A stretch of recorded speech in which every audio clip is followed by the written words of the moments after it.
Oh, you know what time it is. It is time. It is the Raw after WrestleMania. It's your boy Ango. This is the Ango Show, and we are live April 4th, 2022. Raw after Mania just got off the air. Some good, some bad, some things that still got me scratching my head. But we're going to have a fun time talking about WWE Raw today. As always, the Ango Show goes live immediately after pro wrestling, whether it's Raw, SmackDown, NXT, Rampage, Dynamite. Hey, even ROH has a show. We're going to get more details on that as the time goes by. But you know, I'm going to give you guys my reactions to everything. What's up, everybody? Cedric Gilmer, shout out to you. Nate TV, Mike, Todd Crow, Jet Set, Steven, Larry Loggins. What's up, everybody? Welcome, welcome, welcome. Let's go. This was a very, very interesting show for WWE because it was the Raw after Mania. The last few Raw after Manias didn't feel like Raw after Mania. In the beginning of the show, it almost felt like Raw after Mania. But, man, that doesn't seem to be the case. That does not seem to be the case. So I'm not saying it's a bad thing, but it's definitely not a good thing. That is absolutely for sure, absolutely certain. What's up, Buggy? What's up, Albert Ponce? What's up, everybody? We got people joining in. We'll start talking about the show as people start getting into the stream. What's up, Sam? What's up, 5-1? Tony? What's up, everybody? Welcome, MGT coming through. You guys are absolutely incredible. Hopefully everybody had a wonderful night, a great weekend. Hopefully you guys got your rest. WrestleMania weekend. Never seen anything like this before, man. That's for sure. I had definitely did not get any sleep. That is for sure. So, yeah, we'll see how that goes. We got a little bit over 100 people watching live at this moment. If you guys could smash that like button, I'd greatly appreciate it. I would definitely appreciate it. Slap that like button. Elbow drop that like button. Sam Piboon dropped a super chat, $4.99. Why tonight Raw is boring? Nothing happens at the end of the show. I was bored tonight. Raw, I watched my phone. NCAA Final Four basketball game. Thank you, Sam, for the $4.99 super chat. I appreciate you. To answer that, you know, I'll say this. I will say there was certain parts of Raw that were boring. 100%. There were some things I did enjoy about it, though. And I'll tell you guys, throughout the night, there was a couple things I really, really liked. And there were some things that left me scratching my head. Like, how do you promote Roman Reigns to end the show? And literally nothing comes out of it. Big missed opportunity there.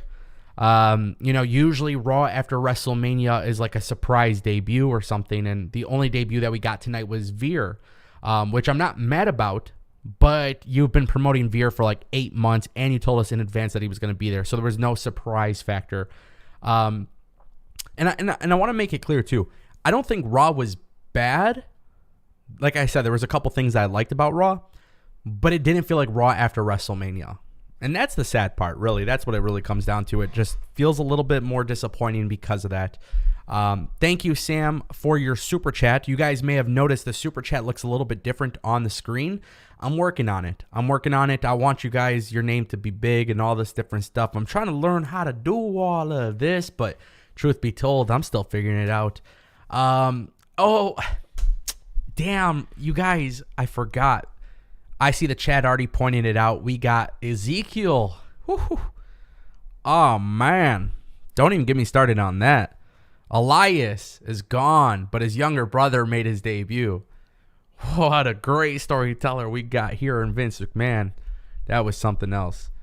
I mean, look, I have my notes on the show. So I have quite a bit of stuff, you know, honestly. Just like some quick things like I really, really want to make sure that exist for the sake of this live show. Cody Rhodes made his return to WWE Raw for the first time in several years. I loved his promo.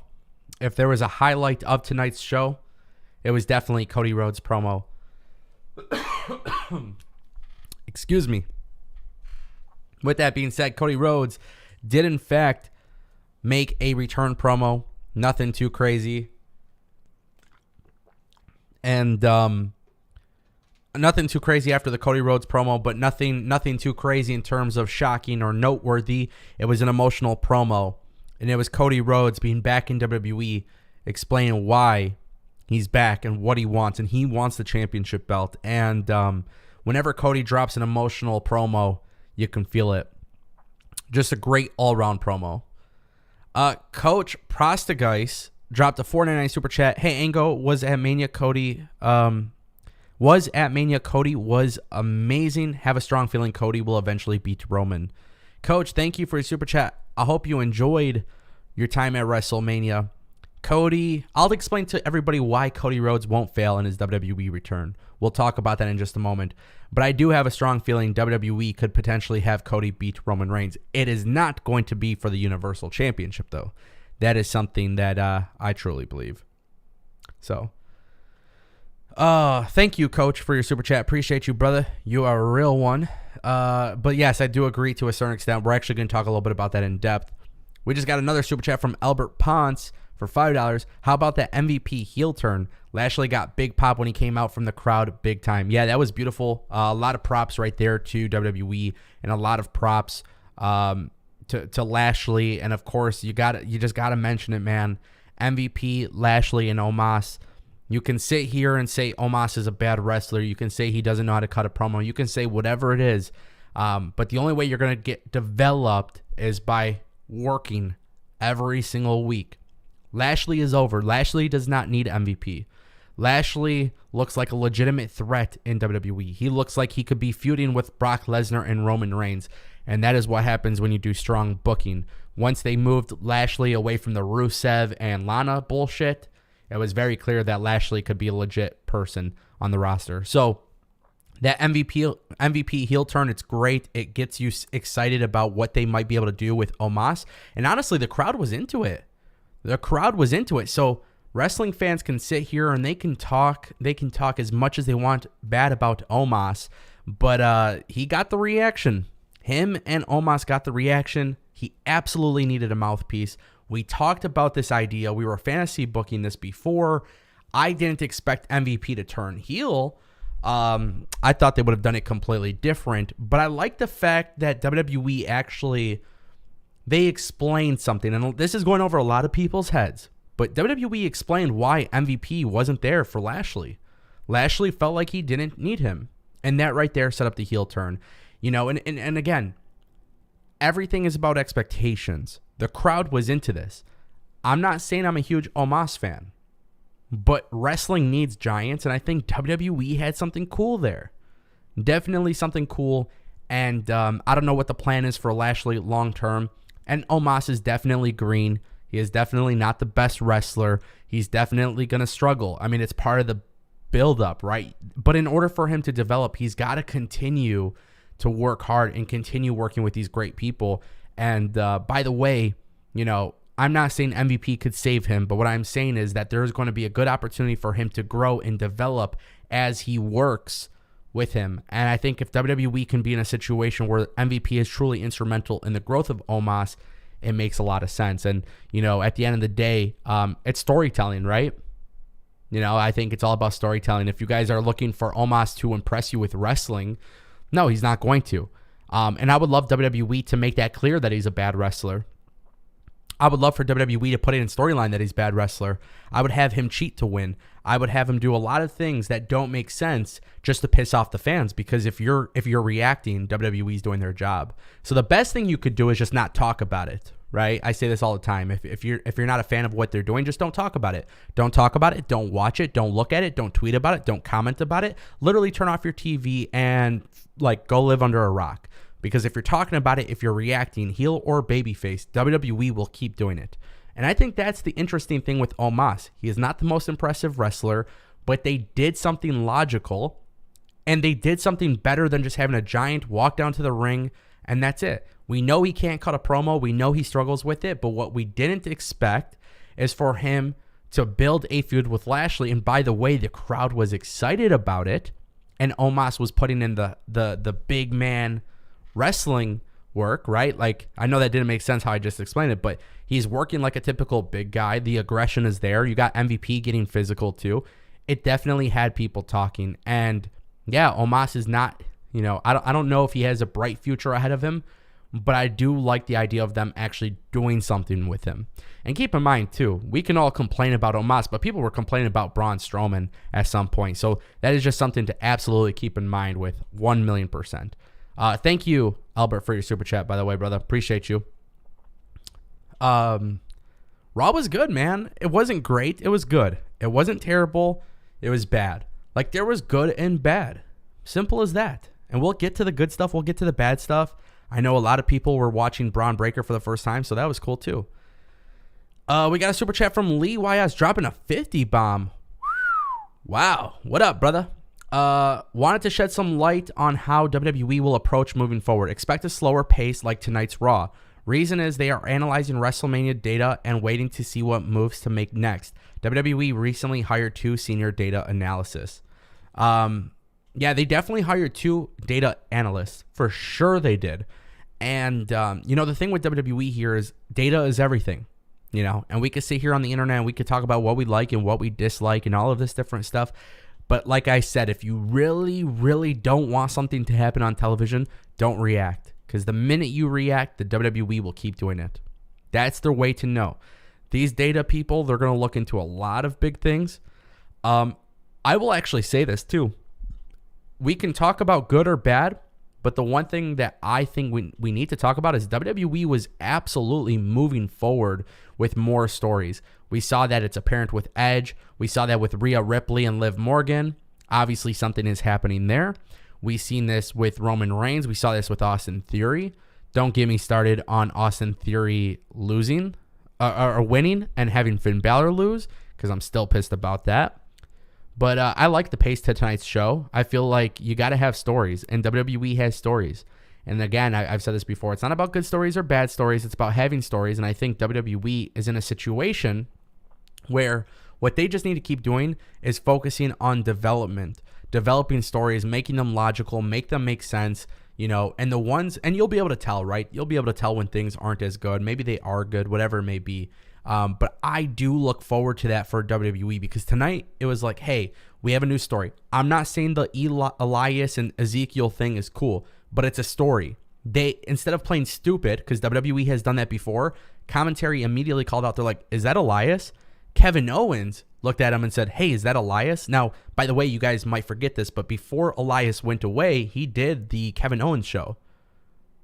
Or I don't know if it was the Kevin Owens show, but they had the in-ring segment where they were together. So just keep that in mind for those who are unaware of that. There is a little bit of history there.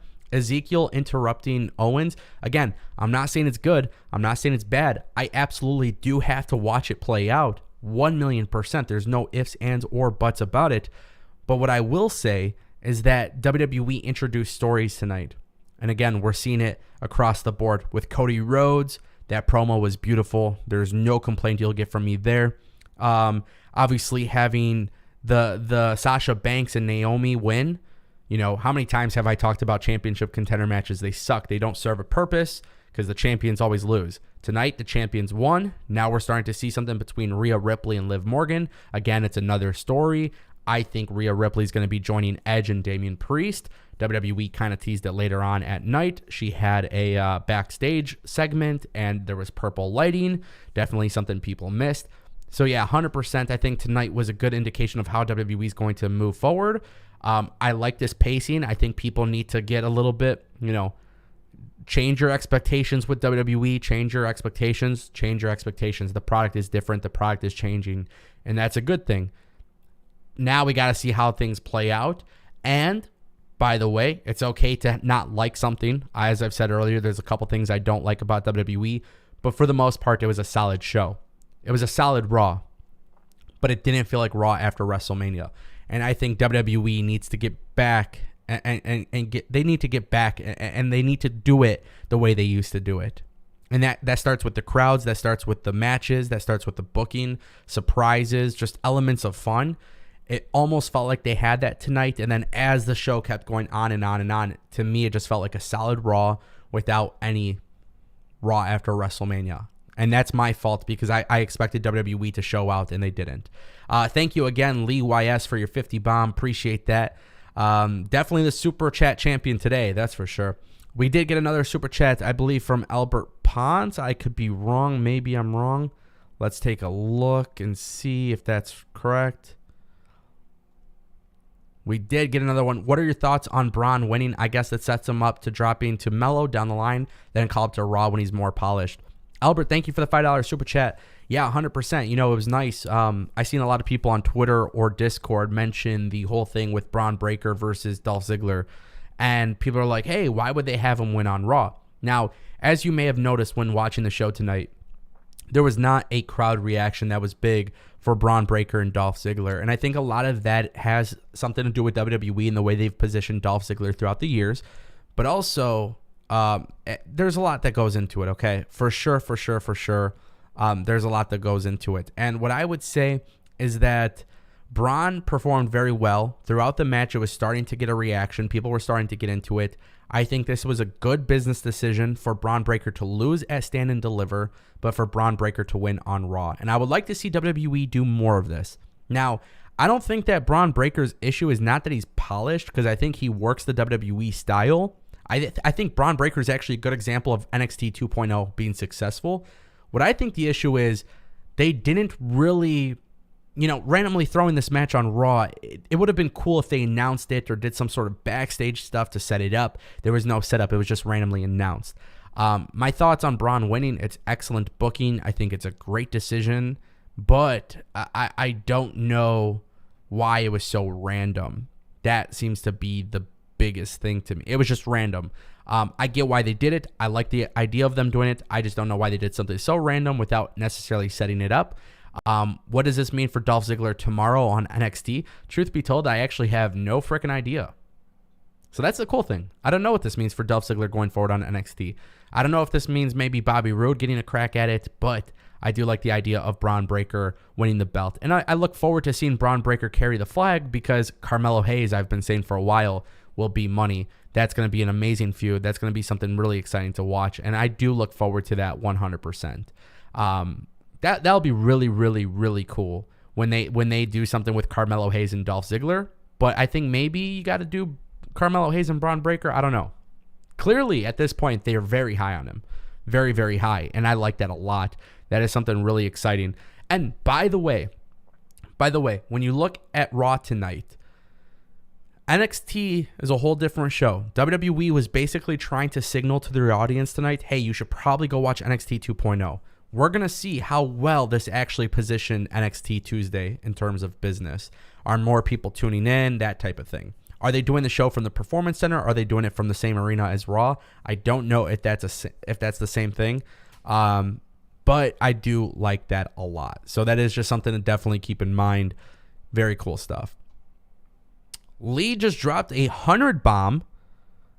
Okay, wow. We just got a 100 bomb from Lee. I can't say much about how we analyze the data, but even producers are to follow data presented by the team. WWE gathers data from Twitter, and WWE gets to analyze data given by other shows on the network they are on. It's pretty cool, to be honest. Data is high on Austin Theory, by the way. LOL. Lee YS, thank you for the 100 bomb. You are definitely the Super Chat champion so far tonight. Look, I actually, a lot of people will criticize Austin Theory and WWE pushing them. And my issue is actually not that Austin Theory is pinning Finn Balor. I just wish it wasn't that he was pinning Finn Balor and Ricochet. I just wish he was pinning other people, or at least give him the belt. Austin Theory, by the way, I think he's got, I've said this so many times on stream on the Ango show, Austin Theory is the future of WWE. WWE wants you to know that Austin Theory is the future. And unfortunately, that means guys like Ricochet, guys like Finn Balor are going to lose. I think WWE can book that completely different, but they really want you to know that they value him. Now, do I think people are going to catch on right away? I do not. But when it comes to the data, I definitely believe the data suggests that people are talking about Austin Theory. I genuinely do believe that. And you can tell, man, he was getting the reaction, the backstage segment that they had with the Usos.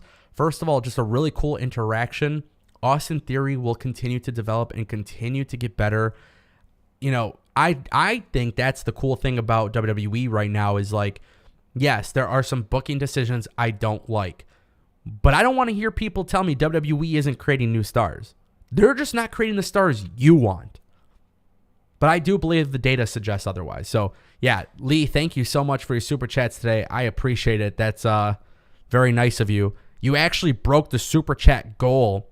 I did not make $50,000 or $500,000 saying super chats. I'm just letting you know. That's not what happened. You just dropped a 100 bomb, and next thing you know, I see the super chat goal went to like $50,000. That is not the case. Definitely not the case. But I did want to let you know thank you, and you did absolutely break that super chat goal. So thank you so much for that. By the way, guys, we have about 200 plus people here. Smash that like button. I need you to do me the biggest solid. Just smash that like button. Elbow drop that like button. Super kick that like button. I want to see you guys hit the rock bottom on that like button. I want to see you guys hit the twist of fate on that like button. I want to see you literally just jump through the screen and like smash that like button. Literally. If you guys want to help me out, maybe you can leave a super chat. Maybe you can't become a member. I don't know what it is. But if you guys can definitely, hit that like button, subscribe, all that good stuff, it definitely helps out the channel. It helps out the show immensely, and I would greatly appreciate it. A lot of people in the chat. Nate TV says, hey, Ango, wait until one day I hit a $500 super chat. Don't even play with my feelings like that. What else? Tony Coco says, NXT want fans to tune in. Carmelo Hayes, Mandy Rose, Nikita. There's a lot of talent in NXT 2.0. They got the system. I know that bothers wrestling fans for some reason because of the colors and blah, blah, blah, blah, blah. But I won't sit here and trash talk NXT. I love NXT. And you can tell the NXT system is working because that crowd was starting to get into Braun Breaker and Dolph Ziggler tonight for sure. James Brown says NXT should do more road shows. I do agree. It's, they did them in the past. I think to make them special, they should just do it during the Big Four, right? So WWE has Stand and Deliver during WrestleMania week. When we have like Survivor Series or Money in the Bank or Royal Rumble or SummerSlam, like one of these like bigger pay-per-views, I absolutely would do that if I was WWE. And it makes sense, right? It makes sense for WWE to do that. You don't even have to do the big arenas, but it's just nice to put them in an area where more eyes are on them. Obviously, Stand and Deliver, truthfully delivered.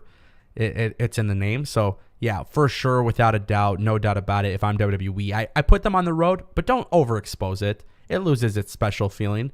You got the talent. So, definitely do it. Just take your time with it. You know what I mean? Albert Pond says you guys should Judas effect that like button. That is now the most protected finisher. So that is a great idea. Definitely consider that.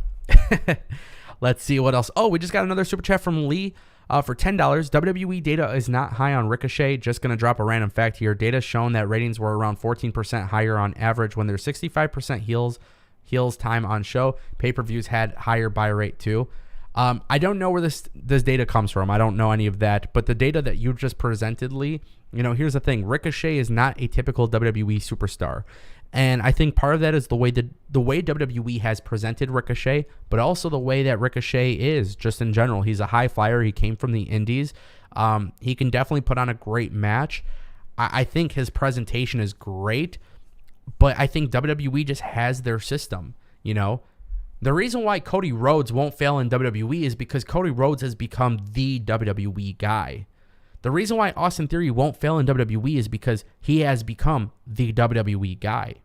And you see this happen, right? Randy Orton, Roman Reigns, Brock Lesnar, Bobby Lashley, Edge, Damian Priest. They are WWE guys. And while I am a huge fan of Ricochet and Finn Balor, they are not WWE guys. I don't think they resonate with the WWE audience as much as I would hope for. I don't. So while I don't know where your data comes from or anything like that, it would not be shocking to me. WWE has made it perfectly clear what their perfect prototype of a wrestler is. And we could sit here and we can disagree with it and all of these different things, but it just appears to me that WWE has a lot of big-time decision makers in their company. And these people that are making decisions, they're not going on Twitter, man. They're not going on Twitter. The people on Twitter aren't the ones really speaking for it. If once I leave my bubble, I know wrestling fans aren't into certain things. And don't get me wrong, I'm not saying WWE is going to hit it out of the park with Veer. I know this. But I saw Veer come in tonight, and he's got the look, man. He's built. He's got the look. He's got a character. He's got presentation, Will he be successful? I don't know, but clearly WWE, they have a way of doing things. And I'm not saying their way is the right way or the wrong way. Sometimes I like their way and sometimes I don't. When you look at their show, and I can tell you guys this, right? I love what they did with the Cody promo. I absolutely loved what they did with Banks and Naomi winning the match. I hate championship contender matches. That was actually a really good idea. It made sense for it. It was nice to not see the champions lose, especially just winning the belts. It was also nice to see some sort of story develop between Liv Morgan and Rhea Ripley. Now there's this idea of Rhea Ripley joining Edge and Priest. I'm into it, right? Elias returns to Raw as Ezekiel. Truth be told, I don't know how I feel about this, but that is a WWE move that they make. And instead of trying to insult our intelligence, they definitely played into the Elias factor. So again, I can't actually hate on it. I'm not saying I'm a fan of it, but I can't hate on it. I just have to see what it leads to. Do I think it will lead to anything? No. I think he's always going to be a mid-card guy. There's nothing about him that tells me he can be a main event guy. But I know his role, and if he can do well at that role, I can't have an issue with it. I'm not one of these wrestling fans, by the way, and you guys could probably tell, but I'm not one of these wrestling fans that thinks every wrestler needs to be a world champion, okay? I don't have an issue with the mid-card. I don't even have an issue with the lower card. I just have an issue with the way people are individually presented and whether my intelligence is insulted. So WWE actually playing into the Elias thing, it's like a good thing that they're doing it. Do I think it's dumb? Honestly, I kind of do. I think it's dumb. At least keep his beard. You know what I mean? But hey, maybe it might lead to something cool. Maybe I'm completely wrong. Maybe Ezekiel becomes a big deal. I don't know. So it's just something to definitely keep in mind and something to consider. I love the idea that Miz squashed Dominic Mysterio. I think Dominic Mysterio is incredibly talented, but I think there's more work to be done with Dominic Mysterio. Him getting squashed is totally cool with me. In fact, I'd rather actually have Dominic Mysterio get squashed by Austin Theory because one, I think they'll have a really good match. Two, I think it could lead to more dominance for Austin Theory. But I do like the idea of Miz winning. I like the idea of Miz being soloed. There was no Logan Paul tonight. It was cool. So again, it wasn't something I hated. It just, things were getting a little bit better. Braun Breaker winning the NXT Championship. You know, I liked it. I did like it. And I said it earlier and I gave you guys my reason why. But I like having, from time to time, having NXT talent mix it up with Raw talent. The next thing, Zelina Vega and Carmella, they were announced for a tag team match, and instead of having the match, they split up. It leads to Carmella and Corey Graves having like this huge makeout session ringside.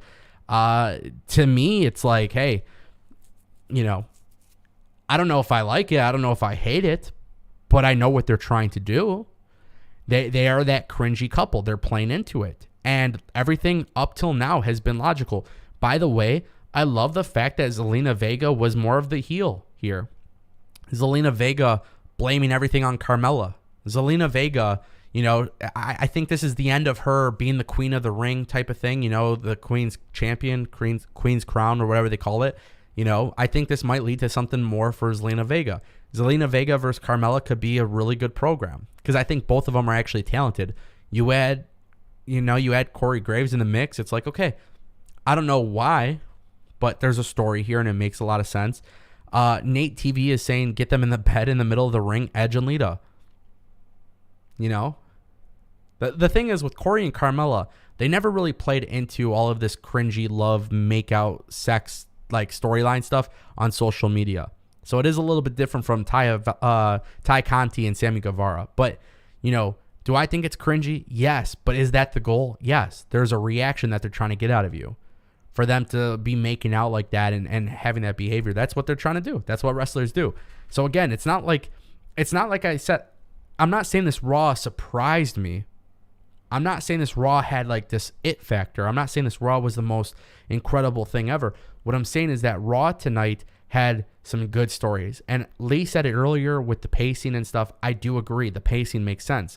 Now, I mentioned earlier the Usos and Austin Theory, the cool backstage segment. It was cool as fuck. I loved it. It was cool to see Usos go back and forth with that promo, you know, just grilling the shit out of Austin Theory. So to me, that was really, really cool. I enjoyed seeing that. Theory and Usos beating RK Bro.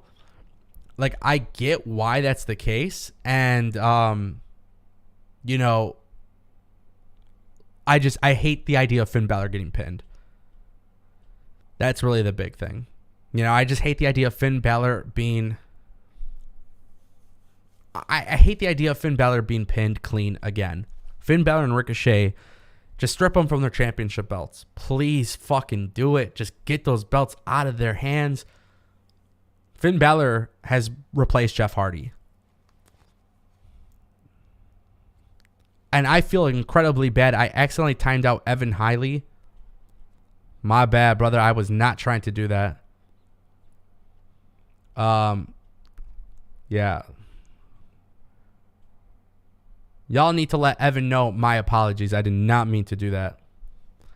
That was an accident.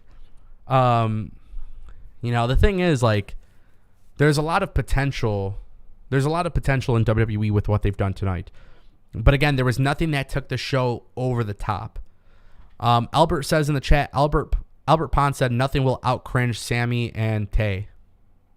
I agree. I 100% agree with that. That is for sure, for sure. Nothing, absolutely without a doubt, nothing will definitely outperform that. That stuff is cringy as fuck. But it's just like I said before on my streams, it's just kind of like immature behavior or whatever until they actually turn heel or whatnot. Albert also said that Ricochet has replaced Cesaro. Yeah, pretty much. Like, I don't know what the hell they are trying to do. I don't know. With that mid-card, those two championship belts, I just wish there was some sort of explanation.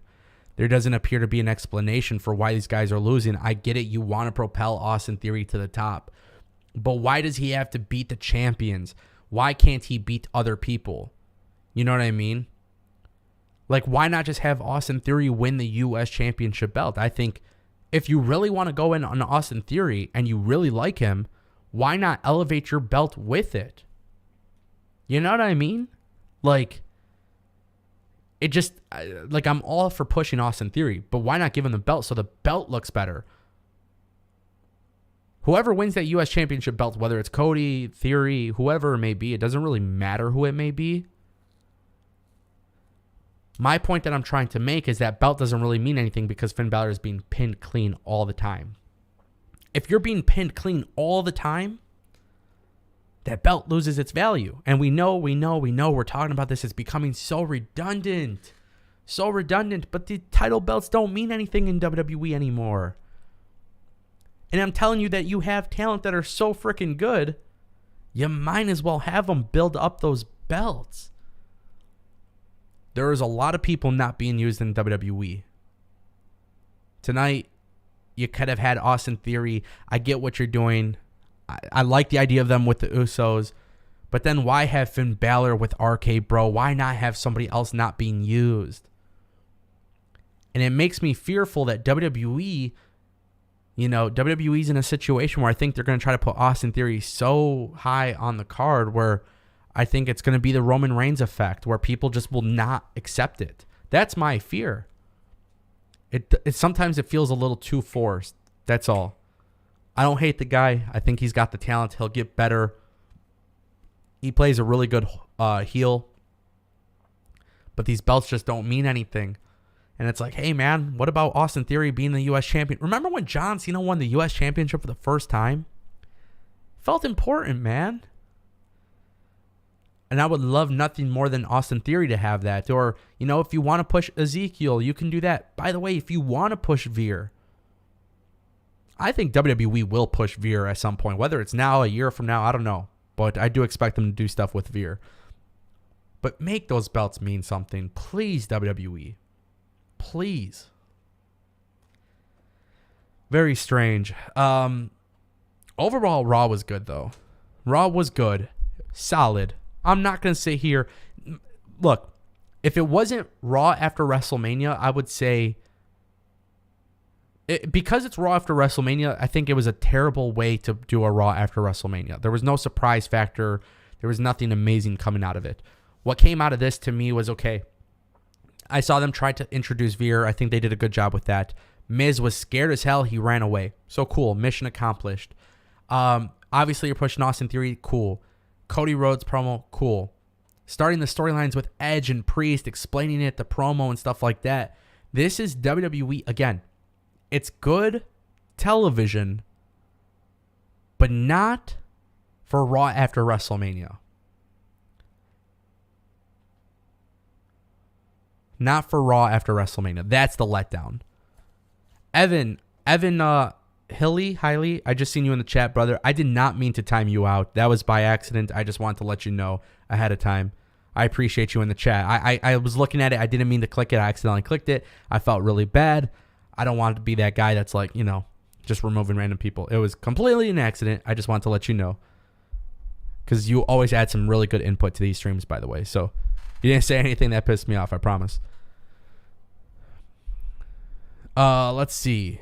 By the way, Ezekiel, he came out with the trunks. Literally, he did have that Macho Man look. He just didn't have the beard. So I don't know what the hell they're doing with him. That was probably the biggest surprise tonight. Kevin Owens is great, so that was really cool. Cedric Gilmer says Cody versus Roman seems like it is happening soon. I don't know. Cody Rhodes promo was really, really good. If he becomes world champion today, tomorrow, a year from now, I don't care. But it's going to be such a feel-good thing. Cody Rhodes definitely felt like Cody Rhodes tonight. Albert Pons just dropped a $5 super chat. He says, difference is, obviously in reference to Theory and Roman, he says, difference is Roman was forced as a babyface while Theory is a great heel, and we hate Vince on-screen character, so it works. Theory gets that heat. Right on the money. Right on the money. And by the way, I think with them playing him as a heel, it's almost like they're doing the Roman Reigns situation in reverse. Roman Reigns was being pushed as the top babyface, right? And I think when you look into that, that was the biggest mistake that they made. It was obviously not working. They should have turned him into the tribal chief 7 years ago or however long it's been. Now, you can never go back and change history, right? But now if you look at Roman Reigns, because of all that stuff happening, he's basically completely over as the tribal chief. So I don't think the tribal chief is as over if it wasn't for Roman Reigns' history. But nonetheless, I think that is a very good comparison, Albert. Theory is being pushed as the heel. It pisses off the internet wrestling community. The wrestling community hates that Austin Theory is getting pushed over Finn Balor. So I get why WWE does this shit. I know WWE is toying with people's emotions. And it makes things better for Austin Theory because he is the heel. I just don't want them to force it too much. That's my only thing. I don't want them to force it too much. And, one thing that hasn't happened, but it'll be really interesting, we all forget that Drew McIntyre was the chosen one. That was something that they did like 15 years ago or 12 years ago, however long it was, when he was with WWE and they did the thing with Vince McMahon. I would love, love, love for Drew McIntyre to go to Austin Theory backstage and be like, hey, just remember I was the chosen one and I lost my job. Or some bullshit like that. That would be really cool too. I think that would be a really nice callback to some history. Thank you, Albert, for your $5 super chat. Appreciate you, brother. Appreciate you. We got a lot of people in the chat hanging out. Let's see. Rick Corrales, what's up, brother? Thanks for coming through. Mike says, Edge and Priest need to bring in Ciampa. No Ciampa tonight. So I don't know. There was no explanation for that. I think, and this might change throughout time. Tonight it appears that they're teasing Rhea Ripley turning on Liv Morgan. So I'll actually be at the Raw in Detroit. They're teasing Rhea Ripley turning on Liv Morgan. They're going to have a tag team championship match next week, which is awesome because I think that's going to allow Sasha Banks and Naomi to win, by the way, which will be really cool. And then, hey, it looks like they're actually utilizing those tag team championship belts in a good way. So I'm all about it, right? So that was like one of the positives I took away from Raw too. They're starting to put some thought into things that they weren't necessarily doing before. I think if you have Edge, Priest, Rhea Ripley, and Ciampa, that would be really, really cool. I want to see this multiple people. I don't want to see 2 or 3 people. I want to see like 5, 6 people in this. So ideally, if I had my choice, and I talked about this a little bit yesterday, but I said it would be cool to see Edge, Priest, Rhea Ripley, Liv Morgan, and I think I said Ciampa and T-Bar. So that was really cool too. Look, there's a lot of things that WWE can do when it comes to this faction, and they have it down packed right now. The crowd was trying to put themselves over in typical Raw after WrestleMania fashion. But what I really, really liked about this was Edge and Priest embracing it and having AJ Styles come out, by the way. You have AJ Styles come out. He comes in ready for a fight. They get gritty with it. And then obviously Edge and Priest get the upper hand. AJ Styles he's going to need some backup. And that would be a really good opportunity for guys like RK Bro to get in the mix, or, maybe Street Profits or whatever it may be. There's a lot of baby faces that can end up getting involved in this scenario, and I think that would be a really cool thing. I'm all about it, man. I'm really all about it. I seen somebody in the chat say Edge and Priest is a House of Black ripoff. I mean, the dark character thing, I think House of Black is a ripoff of some people are going to say it's a ripoff of the Wyatt family. It's a ripoff of this. There's always going to be these dark gimmick characters in pro wrestling. I wouldn't necessarily call it a ripoff. I just think that actually would lead to some really cool fantasy booking. Edge being a dark character, Damian Priest, Punishment, Martinez, it's a nice little callback to that in some ways. To me, I think this is a very, very fun scenario if you want the fantasy book. If you're playing WWE 2K22, I would get them all created and play against each other. But I love the dark characters in pro wrestling, and I think, Bray Wyatt was a great dark character. Obviously, we loved Ministry of Darkness, corporate, all these different things, right? There's just been so many dark gimmicks in wrestling, and, unfortunately, in 2022, it doesn't seem original, whether it's House of Black or even this one, but I like to see how this goes into, how it evolves into something bigger. This is the early stages. We now know it's Edge and Damian Priest. Who else? Tommaso Ciampa's gritty. Can he be dark enough for this character? I don't know. Maybe Tommaso Ciampa is the guy who ends up feuding with Edge. Maybe Tommaso Ciampa leads the baby faces against this group. I mean, talk about Tommaso Ciampa getting a major feud with Edge. That could be a possibility here. Maybe instead of Ciampa joining them, Ciampa becomes the guy who is tired. Because I always thought the idea of Ciampa and Edge would be really, really cool. Now this makes it even better. So I'm with that 100% without a doubt. Let's see. We got some more people in the chat hanging out.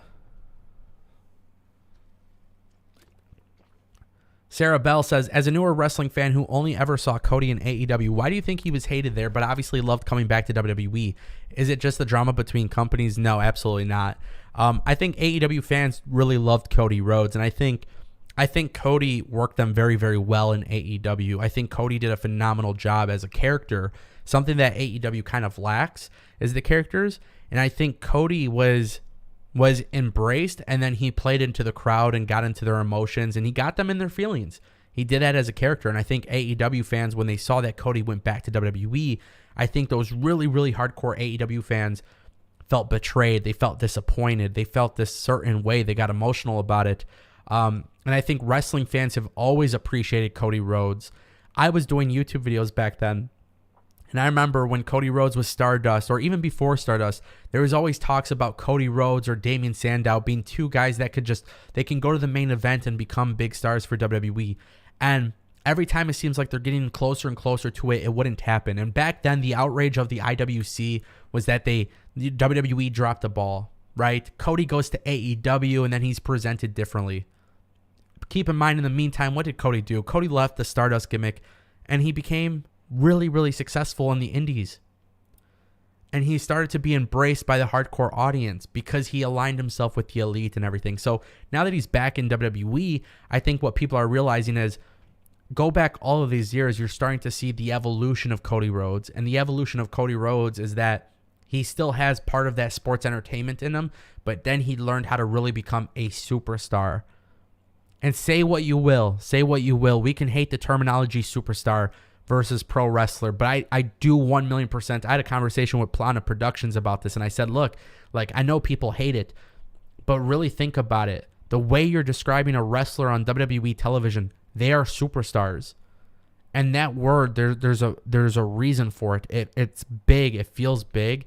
And, we can say that Cody Rhodes is going to get buried We can say all of these different things, but look at Drew McIntyre, man. Drew McIntyre, Jinder Mahal, they left, they came back, they got big pushes. Look at Lashley. He came back. Lashley came back and got pushed. And by the way, Lashley had to go through some fucking bullshit. He was doing the fucking storylines with Lana and Rusev. It was garbage booking. But the crowd really wanted something different for Lashley. They made it clear, and then WWE changed their tone. And now look at Lashley. He's in big storylines. He's treated as a big deal. Sometimes all it takes is leaving and getting better, having that freedom. Because what it is WWE is not going to run the risk. People forget this all the time. WWE is not going to run the risk of giving you some freedom to see if an experiment will work or not. That is why people leave WWE, they experiment on themselves, and they come back better. And if you think it ends at Cody Rhodes, it 1,000% does not.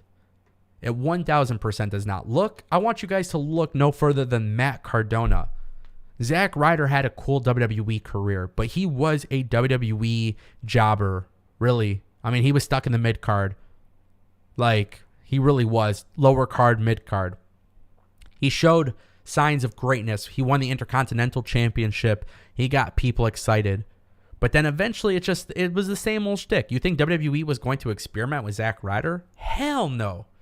Zack Ryder left WWE. AEW signed him for like 5 appearances or some bullshit. They didn't even give him an opportunity.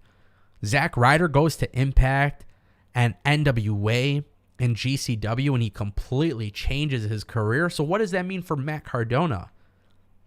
He's starting to embrace what it means to be a superstar. And that's why he said he would not ignore a phone call from WWE. If the opportunity was there, he would go back. You're going to see that more often. It's only wrestling fans who get into this company versus company mentality, because that's not how it works with these wrestlers. These wrestlers, it's a job. They want to get there. They want to make money. They want to be on TV. They want to show that they can be successful. And by the way, if you see somebody leave WWE and shine in AEW, that's a great thing too. There's nothing wrong with that. I want that to happen. To be honest, I want Finn Balor to leave WWE. I want Ricochet to leave WWE. Do the same thing that all these other guys have done, and then come back and show Vince McMahon that you did it your way. To me, that is more impressive. I truly think that is more impressive. So Matt Cardona is somebody that could very well find his way back in WWE. And by the way, imagine that. Imagine Matt Cardona. He's completely transformed his body, his promo work, everything about him has just elevated. Matt Cardona is a superstar. There's a reason why they call it a superstar. He was a pro wrestler before. Now Zack Ryder can come back and say, look, man, you failed me. This happened because of myself. And the WWE universe would accept that. So I don't think people had an issue with Cody and AEW. They embraced it. I think AEW fans were in their feelings. And there's nothing wrong with that either. That's what a good wrestler does. Cody Rhodes got people to feel connection. And Cody Rhodes, that's the reason why I think a lot of people listened to his promo tonight and said, wow, this feels major. And by the way, it didn't really feel like Vince McMahon letting Cody be the WWE version of Cody. This felt like the AEW version of Cody. True emotion. It's raw. It felt real. It felt good. You know, so again, Raw tonight was not a show that made me feel, oh my God, this was amazing, but it was solid TV. I didn't feel like I lost out on 3 hours. They introduced some new stories. Some new stories have been introduced to a point where it's like, okay, I can get used to this. Right? I can sit here and look at every single negative. I can sit here, because by the way, there's going to be a lot of people on Twitter or YouTube. These other YouTubers are going to tell you, oh, well, this got a crowd reaction. This didn't get a crowd reaction. This was good because the crowd was crazy for it, and the crowd wasn't crazy for this. Guys, I don't give a shit about what the crowd reacts to. Okay? I don't care what the crowd reaction is. The crowd doesn't know what they want until it hits them in the face. Sometimes you don't know what greatness is until literally it is shoved down your face. So while I don't think Ezekiel will pan out, I'm not going to sit here and trash it. I got to see what they actually do with him. He showed up. It's a different character. It is what it is. Edge and Damian Priest. I mean, I think everybody who watched Damian Priest back in the day as Punishment Martinez knows that this guy could be successful. Punishment Martinez came to WWE and he immediately embraced the WWE culture. Damian Priest literally embraced the WWE culture from the minute he was in NXT. And now look at him in the big spotlight with Bad Bunny. He goes from Bad Bunny to winning the U.S. Championship, holding the belt for a long time. The U.S. Championship belt wasn't garbage. Damian Priest was killing it with the U.S. title. It became garbage once Finn Balor had it. I thought it was going to lead to something. That's where WWE disappointed me, truth be told. But that is why I love Damian Priest being with Edge. So who joins Edge? I don't know. Rhea Ripley, Edge, Tommaso Ciampa, Damian Priest. I'd be cool with that.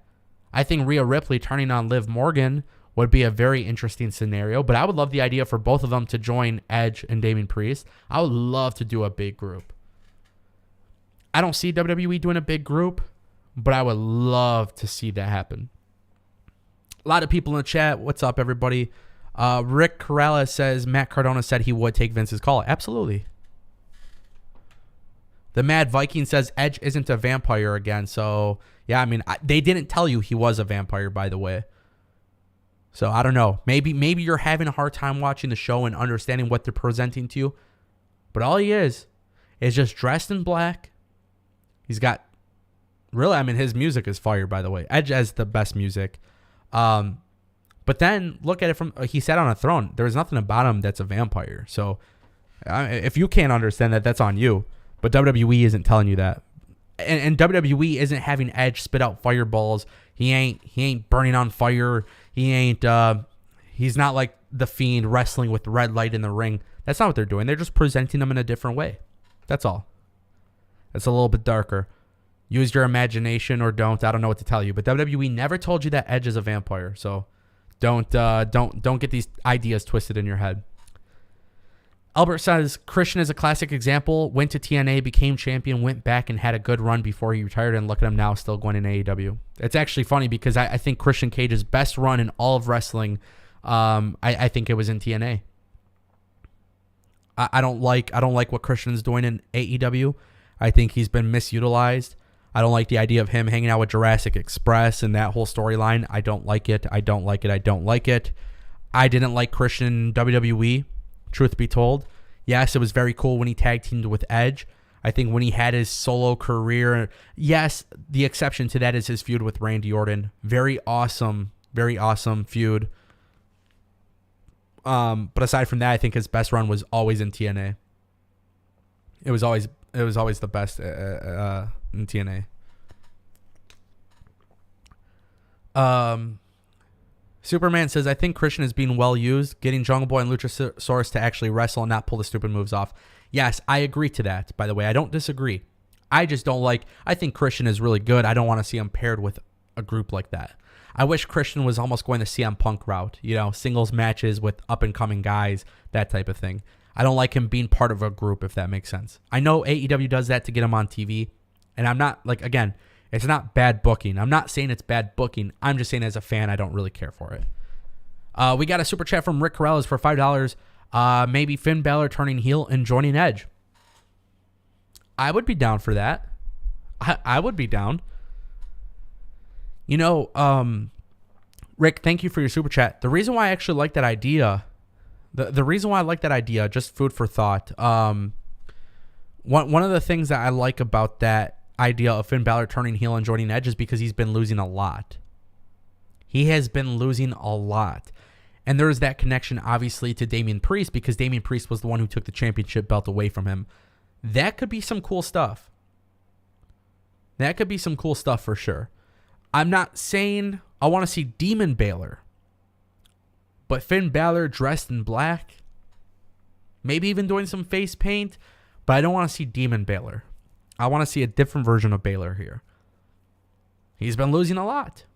Maybe we're jumping the gun. Maybe I've been talking so much about Finn Balor losing, right? I've said so many times that he's been losing to Austin Theory. Maybe this is to do that. If that's the case, you guys will hear me. I have eaten my words without a doubt. But I would love to see that happen. Thank you, Rick, by the way, for your super chat. I appreciate you, brother. Superman, Base Fisher, Edge was a vampire at one time. I think you guys are talking about the Brood. Is that what I said? Or is that what I saw? I'm pretty sure the messages were... Okay, I'm confused with like when and where you're talking about the Edge. If you're talking about Edge, Gangrel, that type of stuff, okay. But if you're talking about Edge in 2022, he's not... This is not the same thing. There's obviously similarities, but it's not the same thing. Matt says TNA was Christian's best run, yes, but his feud with Tommy Dreamer was one bright spot of the ECW reboot. Honestly, I hated the ECW reboot, so I don't really care about the ECW reboot. I can't even really remember much about it because I thought it was a complete and utter failure. So I don't remember. But even with Edge or with Christian, like I said, just anything in WWE. The only thing I really enjoyed with him in WWE was Mark Henry, Randy Orton. Those two things were fun. Other than that, I never really cared for Christian. I always was a bigger Edge fan than Christian. But when Christian was in TNA, which a lot of people forget about this. Maybe I could find a picture too. But it goes to show you. When I look back, this is fun. So we're going to find this picture. I'm going to throw it on here. So this is Christian with Tyson Tomko. Tomko was just the perfect person for Christian at the time, by the way. I know a lot of people forgot about that. But I just enjoyed that time period for TNA. TNA was really good back at that time. They utilized Christian. They made him like a big superstar. And, it was just one of the times where WWE got it wrong with him. Truth be told, that's really what it was. WWE got it wrong with Christian. They always saw the value behind Edge. As a fan, I don't think they made the wrong decision going all in with Edge. Obviously, the Rated R Superstar became a really, really big thing. But, yeah, Christian and Tomko was fun in TNA. And I just wish there was more to Christian in WWE. And Christian going to AEW, it's not for me. I don't care for it. I'm not saying it's bad booking. I'm not saying they screwed him over or whatever. It's just not, it doesn't interest me personally. I think he deserves better. But again, that's not like a knock on AEW or the way they book him. It's just not the way I would do things. Tony Coco says, always thought Christian was corny. I never really thought he was corny. I just, I didn't really care for him too much in WWE. Again, I saw the way he was presented in TNA. It was just really good. Let's see what else. Negla K says, I enjoyed Cody's promo. Yeah, Cody Rhodes delivered one hell of a promo. The emotion from Cody Rhodes. It looks like, I don't want to say for sure he has freedom in WWE, but it definitely felt like a promo that you would have heard on AEW. And Vince McMahon and Bruce Pritchard or whoever it is, with them allowing Cody to go out there and basically signal to the world that he wants the world championship, that's awesome. And his future in WWE will really determine if anybody else from AEW will go to WWE. But, I think WWE has a catalog of people that fit the WWE style, and Cody Rhodes was always in that catalog. He was literally always the type of person WWE would push. He just had to leave WWE, go to ROH, TNA, AEW. He had to do that to grow and evolve. Now he's back. If WWE drops the ball, shame on them, but I actually don't think they will. There is a huge difference between Cody and some of these other guys that get buried, and Cody's a storyteller, and that's what WWE wants, and I think the data and everything will suggest that Cody is here to stay. Cody wants that championship belt, and if he wins it, man, that is going to be a big FU to AEW. For sure. Negla K says Edge was the breakout star of the two. Absolutely, he was. He was the guy. Albert Pond says, who is Bianca's next feud? Is Bayley cleared yet? I don't know if Bayley is cleared. Obviously, she's on SmackDown. I think I said it in my stream last night. I could be wrong, but I would love for WWE to do a scenario where maybe she gets moved to Raw. Bayley going after Bianca would be really fun. I like Bayley a lot. I think she's embraced the new character. I don't know. I think when she returns, she'll be really embraced as a baby face, but I think she does such a good job as a heel. So that would be really cool for her to come back and be the heel against Bianca Belair. I would be interested in that for sure. Travis says, when do you think Cody will get the shot for the title? Survivor Series? Question mark. if I'm WWE, I've been adamant about this. I've been saying this for a while. If I'm WWE, I have Cody win the U.S. Championship and hold it until the World Championship picture is ready. It appears to me that Roman Reigns is carrying both belts, so they did not technically move to one belt. I think that's going to be the plan. I don't think they're going to use one belt. Roman Reigns is now being referred to as the undisputed Universal Champion, and that's great. I think one belt is a bad mistake. You could always have Cody beat Roman Reigns at SummerSlam or something for one of the belts. Maybe Roman Reigns has to work double duty, right? And have him drop one of the belts to Cody. Roman could still be Universal Champion. He could drop the WWE Championship to Cody. I would do that at SummerSlam. Mark my words. We're already talking about it in the Discord, by the way, if you guys are on the Discord server. Cedric and a few other people in the Discord were already talking about, hey, let's do a meetup for SummerSlam. So that is something I'm definitely considering. We'll kick back, grab some beers, watch some wrestling. That'll be fun. Crypto says Austin Theory is going to get released soon like Cody Rhodes and Drew McIntyre.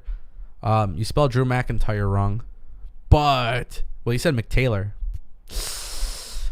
Yeah. No, that's not happening. Tony Coco says tournament for WWE title, Cody wins. That would be really cool. I would like that. Julie Wilt says Cody versus Roman. Yeah, I think at some point you got to do it. Albert says champ. No. Negla K asks, when are we getting the new title? I don't think there's going to be a new title. It doesn't appear there's going to be a new title. I could be wrong. But they're calling him the undisputed Universal Champion, and he's holding 2 belts. So if I had to guess, I don't think they're going to do that. Todd Crow, what's up, brother? Cody's promo was the segment of the night, for sure. For sure. Chester Franklin Jr., why are they having SmackDown superstars on Raw? They're only doing it for Raw. So they announced it. They said because it's their special episodes, they're being branded as WrestleMania episodes. So WrestleMania Raw, WrestleMania SmackDown. After this, though, they're going back to the split. It's just one-time thing, which is fine. I'm cool with it. Really, you do got to keep in mind though that Roman Reigns holds both titles. But other than that, yeah, that would be very interesting. And by the way, here's some fantasy booking. The Usos are SmackDown Tag Team Champions. They're not allowed to be on Raw. So if you ever have Roman Reigns travel to Raw without the Usos, that could actually be a reason for Roman Reigns to lose the championship belt if they really, really, really wanted to. But they're going to try to protect Roman Reigns, most definitely. MGT says, I want Cody to win Money in the Bank and cash in on Roman Reigns to win the WWE Championship. I'm with that. I'm not opposed to Cody winning the Money in the Bank. I think Money in the Bank for the last few years hasn't felt that important. One of my favorite cash-ins of all time was when we saw Seth Rollins cash in triple threat. I can't remember if that's WrestleMania 31 or whatever it was, but that was just a fun cash-in. Cody Rhodes and Seth Rollins tonight, by the way, they shook hands. I don't know what that means. Maybe it's a match at WrestleMania Backlash. I don't know. I'll be at Raw next week in Detroit, and hopefully there's some sort of story being told. But what I think that means is that what's going to essentially happen is if Cody wins the champion Money in the Bank, then I think that sets up a cash-in that is like random big money match. So maybe like Roman Reigns is versing Lashley or something. And then Cody cashes in. I'd be cool with that. I would be cool with that for sure. Travis says, do you think the Briscoes will stay NWA and take the belts off Rebellion or sign with Impact? From my understanding, they are headed to Impact. If they're headed to Impact, good for Impact. They are great. They're going to do great things with them. Negla K says, I was expecting Chad Stevenson. No. Gable Stevenson. But yeah, he's not debuting just yet. He will be, I think, in the near future. If they want to bring in Gable Stevenson, and based on what we just saw at WrestleMania, I'll be at Raw in Detroit next week, so that would be a good time. I love big debuts. I would love to see him there. Do I think they'll do it just this soon? I don't know. But they got to do something with Gable Stevenson. There was nothing about that on the show tonight. Tony Coco says cash-in protects Roman too. It does. It absolutely does. There's a lot of ways you can do that. And here's the thing. You don't want Cody, by the way. You don't want Cody to bury Roman Reigns. You want it to be kind of screwy because you want Roman Reigns. He's been built in God mode. So you don't want to do that just yet. But you want to definitely book it the right way. Cash-in would be right. Zachary says the Crossroads isn't a credible move to take out Roman. It would have to be one of Roman's moves that take him out. Imagine that. Seth's cash-in was fire. Thank you, Zachary, for the $4.99 super chat. Yeah, so with the Crossroads, it's never been a powerful finisher. The Crossroads has always been a scenario. It's always been a move that's used in a scenario. It's like the FU, right? Or the attitude adjustment. Like, you do it once, yeah, it might finish the job, depending on the wrestler you verse. But what you really, really want is like a super Crossroads. And I forgot what the term is to like use this, to like describe this. But what I would say is that they can have a scenario where maybe the Crossroads is done off the top rope. Maybe the Crossroads is done like 3 times in a row, kind of like what he did with Seth Rollins, like where he just does multiple of them. I'm totally cool with that. It's not a credible move, but at the same time, too, I look at the Crossroads like the attitude adjustment for John Cena. You might hit it once in a match, it gets kicked out of. You hit it twice. Like, you might have to keep doing it. There is a physical difference between Roman Reigns, by the way, and Cody Rhodes. We'll see how they book it. I actually don't want them to rush with Cody being champion. I really don't want them to rush. That would be a big, big moment for Cody to win. I want them to do it the right way. Thank you, Zachary, for the $4.99. Appreciate you, brother. Lee YS dropped a super chat for $5. Austin Theory or Riddle most likely winning Money in the Bank, to be honest. Liv Morgan, Rhea Ripley for Money in the Bank too. Cody doesn't need Money in the Bank. That's the point everyone is missing. Yeah, I don't think Cody needs the Money in the Bank, but I'm okay with him winning Money in the Bank because if he wins Money in the Bank, it could feel important. I always believe that Money in the Bank should be used to create a big moment or create a big star. So yes, Austin Theory or Riddle winning would be a good idea. The problem is, if Roman Reigns is holding both of those belts, I think it's too soon to have Austin Theory or Riddle take the belt off of Roman Reigns if it's a cash-in. Cody Rhodes is a larger name, therefore I feel like it would make a lot more sense to have Cody do it and being successful with it. Now, fun fact for those who are unaware, we actually were in a scenario, we were talking about the scenario a couple months ago before day one. So before Roman Reigns got COVID and they did the whole switcheroo, unifying the championship type of thing, there was this belief that Riddle was slated to win Money in the Bank.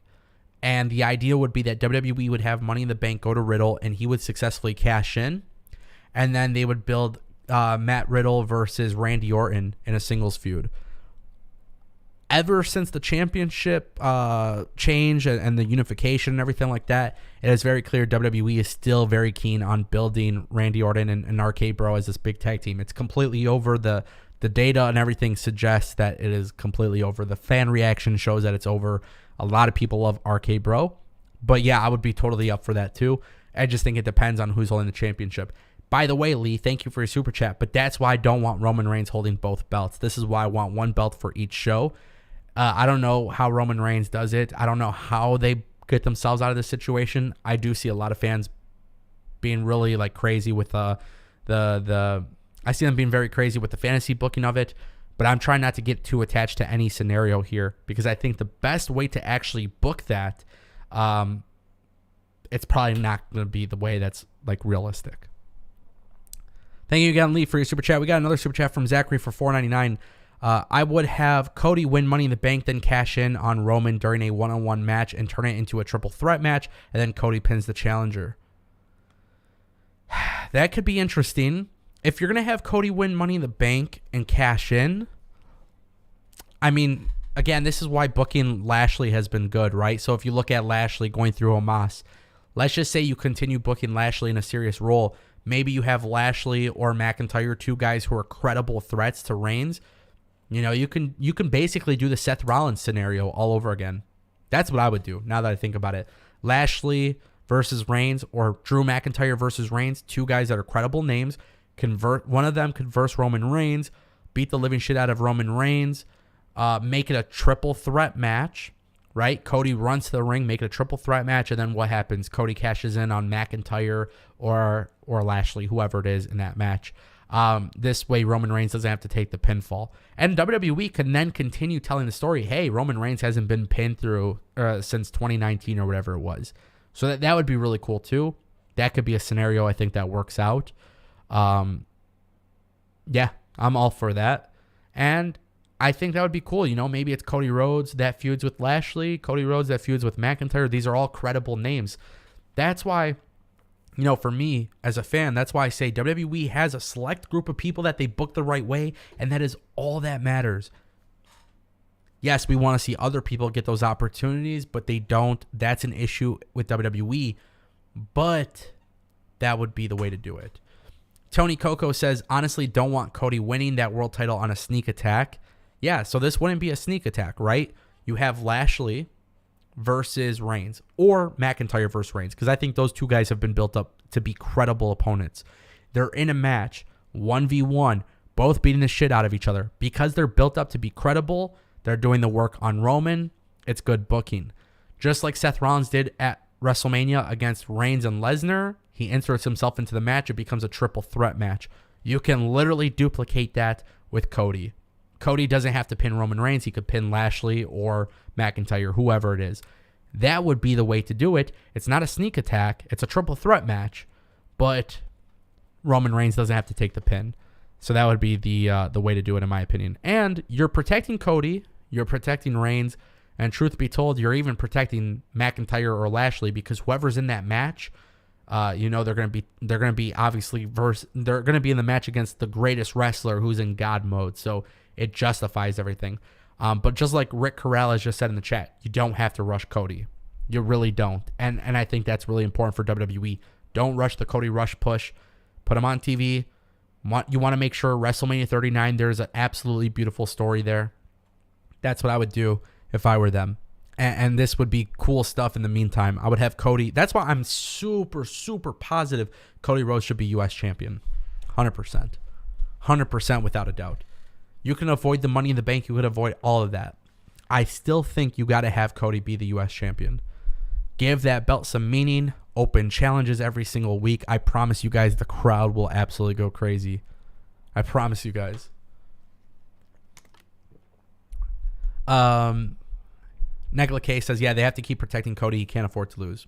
He can lose. Cody can lose. Don't get it twisted. Cody can lose, but there has to be logic behind the loss.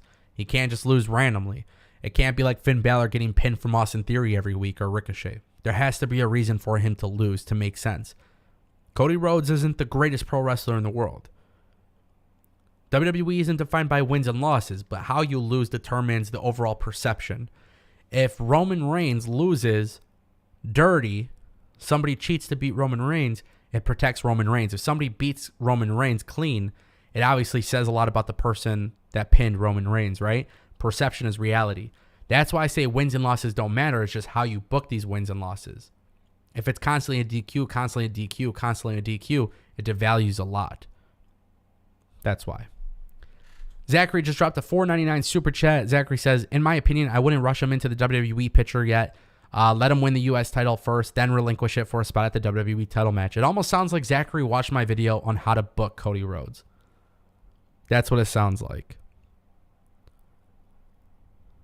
That's what it sounds like, and that's the beautiful thing. And I really think that's the way to do it, because my biggest complaint is that they've kind of been in a situation where that U.S. championship belt doesn't mean anything. So Cody Rhodes winning that belt gives it meaning. Cody Rhodes never losing the U.S. championship and having him relinquish it, kind of like the option C from the X division to the TNA or Impact World Championship, right? Like, you could just give up your championship and say, look, I can't be this champ. I want the number one belt. That's what I would do. You could really put Cody over.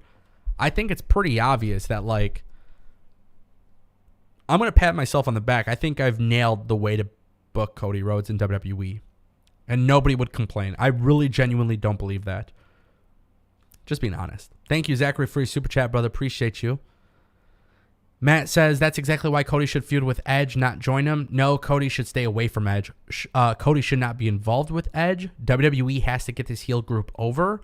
That's how you book yourself in a corner. So don't put Cody anywhere near that group. Don't have him join them. Don't have him feud with them. You're trying to get two acts over at the same time. Don't put them against each other. That's how you book yourself in a corner. You're going to make fans mad. You're going to make yourselves mad. You're going to screw everything up. Don't do that. Zachary says WWE isn't throwing wins and losses in our faces. Correct. They're not. And when you're not throwing wins and losses in your face, the best part is it doesn't really matter who wins or anything. It's just perception is reality.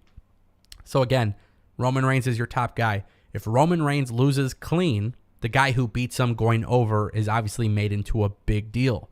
If somebody cheats against Roman Reigns, it doesn't devalue him because he lost. The guy cheated. You know what I mean? So again, perception is reality. How they win or how they lose really determines the perception, not the actual physical win or loss. Finn Balor keeps losing clean, right? When you see Finn Balor losing clean every single week, getting pinned clean, it says he sucks. To me, that's WWE saying, hey, he sucks. Now, if Austin Theory was cheating every single week, even though Finn Balor would keep getting pinned, I would say, oh, of course. Well, the bad guy keeps cheating. He's an asshole. So, of course, he's going to keep winning. Then I wouldn't look back. I wouldn't look negative with, any of that. I wouldn't think negative about any of that. And the camera has died out. Oh, unfortunately. No worries. We're going to get the image in here. We're going audio only, my friends. Sorry about that. You guys know how it goes by now.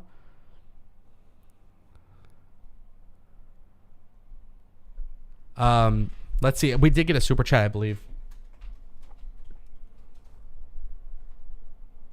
Let's see what we got. My apologies, guys. You know how it goes. The camera's been overheating after like an hour or so, and we're working on getting a new camera. That's why we take super chats, and we're investing in the channel. Let's see. What was that super chat? Albert Pons dropped a $2 super chat. Cody vs. Miz Reality TV Championship. LOL. Book it. Albert, you make such great points and takes in the Discord. When you were on the channel and you called in, you had some really good takes. And I hate to say this live, but yeah, that is the worst idea you've ever had. My bad, bro, but that is the worst idea. You want Cody and Miz chasing the 24/7 championship? Obviously, I know you're just joking, but yeah, no, I'm definitely not for that. Obviously. We got another super chat, I think, from Zachary. Zachary dropped a $4.99 super chat. To make WWE Championship belt at WrestleMania huge, let Cody relinquish the U.S. Championship belt and let the Royal Rumble winner match a triple threat. Let me see. That went too fast. Let the Royal Rumble winner match a triple threat. Make the Royal Rumble match a triple threat. Cody will make WrestleMania huge again. Yeah, I mean, guys, I'm gonna be in LA for WrestleMania 39. I'll be there for WrestleMania 39. That'd be really huge. That would be really interesting. That would be really interesting to see what WWE does for WrestleMania 39 in terms of. I think they really, really want Roman Reigns versus The Rock, and if you have Roman Reigns versus The Rock, I don't think that needs a championship belt. I'm sure WWE thinks it does, but that's why Roman needs to drop one of the belts and Cody needs to win one of them. And look, I think Cody, again, I'll keep saying this, Cody needs the U.S. championship belt. There's no ifs, ands, or buts about it. Literally, he should win the U.S. championship belt. Don't rush into anything. It will all work out so much better for the company. Seriously.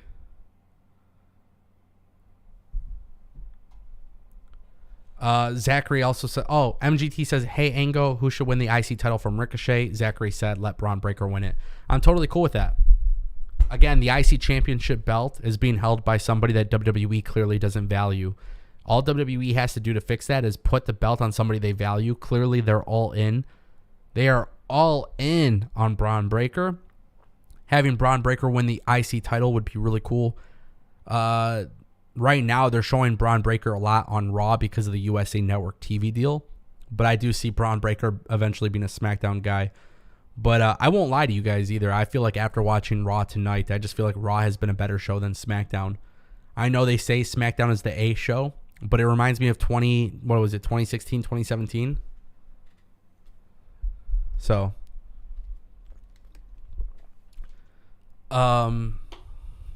look at Brody King's latest tweet. I can't go on Twitter right now. What is it? What's his latest tweet? Copy and paste it.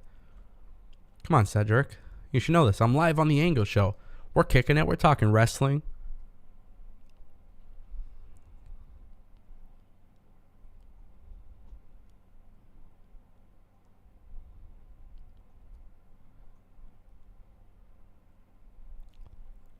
Cody hasn't won the U.S. Championship. Yeah, the point of this is fantasy booking Cody winning the U.S. Championship. That is the point. The idea would be to see Cody win the belt.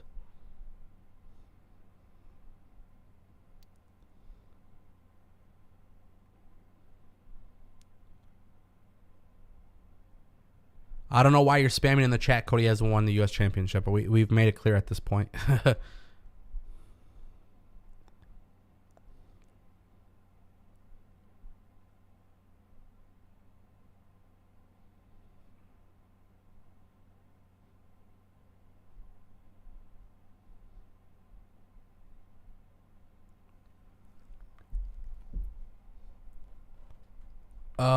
Okay. What is this Brody King tweet, guys? Come on.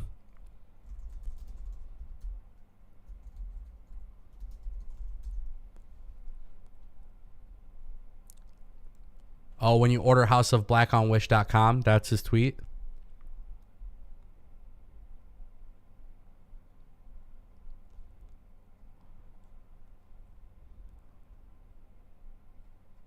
Yeah. Don't get me started, by the way, on Brody King and House of Black. They're not really doing anything relevant at this point.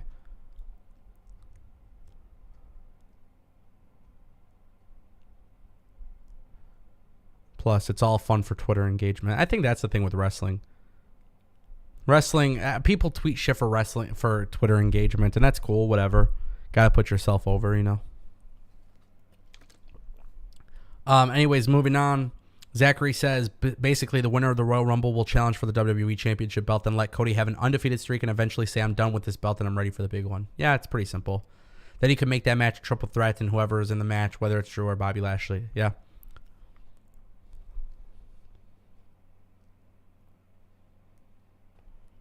Rick Corrales says, do you think that they should have AEW and ROH be like Raw and SmackDown?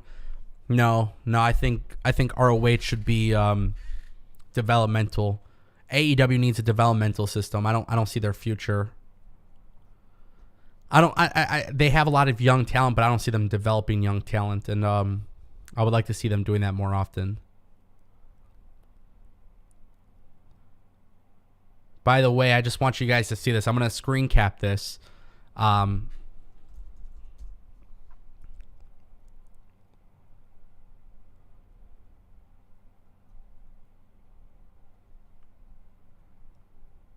Let's see if I can save this. I'm going to throw this picture on the screen. This was cool.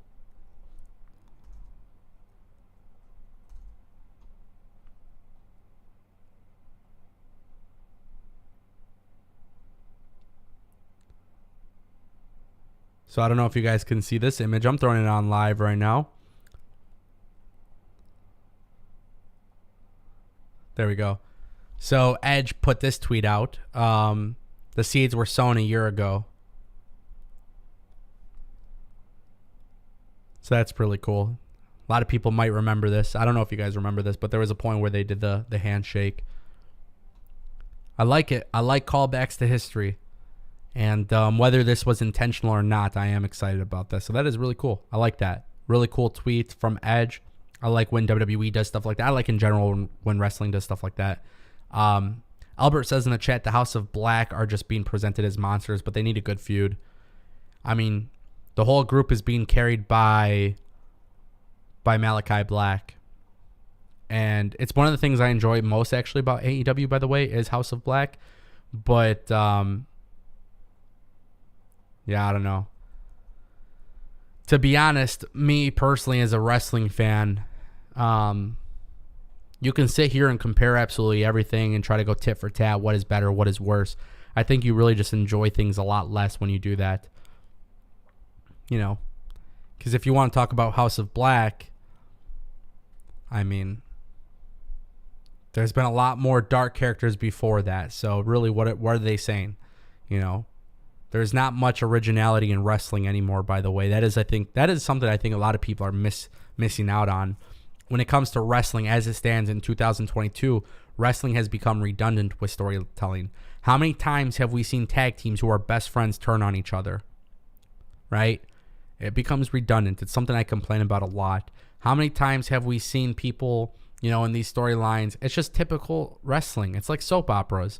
You got to figure out ways to make them better, and deep down inside, it's been around forever. It's really, really hard to be original. So what you got to do is try to present it a little bit differently. You try to do things a little bit differently as best as possible. And obviously the people you use they got to be a little bit more entertaining and whatnot.